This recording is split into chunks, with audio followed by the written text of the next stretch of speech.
Hello mga kabady. So ito yung pinaka ano ko sa pagkatapos mag-workout, minom ng yan, dahon ng mint, tapos lemon, tapos itong green tea, yan, green tea. Yan. At lagyan natin ng kunting honey. So may honey na to. So mainit na tubig to. Yan. Yan, lemon. At habang nag-ano tayo, higop-higop ng lemon mint, at gagawin natin tong avocado shake natin. Yan. Avocado, banana, fresh milk, at yung peanut butter.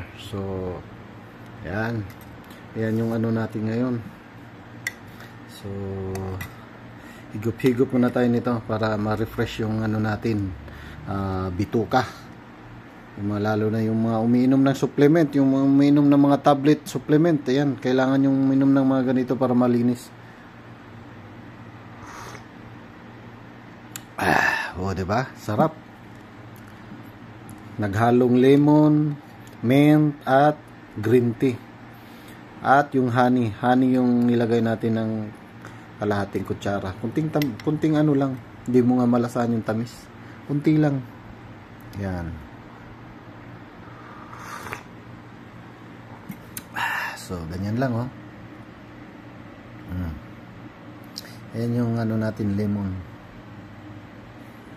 Napakagandang variety ito ng ano, avocado. Makapal yung balat niya, hindi siya basta-bastang nasisira. So, ayan, oh, lagyan natin saging, ayan, at peanut butter. So, tara. So, ayan mga kabady, tapos na yung banana avocado shake natin na may peanut butter at gatas. So, ayan. Yan yung resulta niya. Lalagay natin sa rep yan at iinumin na natin. So, purong protein yan. O, diba? So, sa inyo mga kabady, anong ginagawa nyo?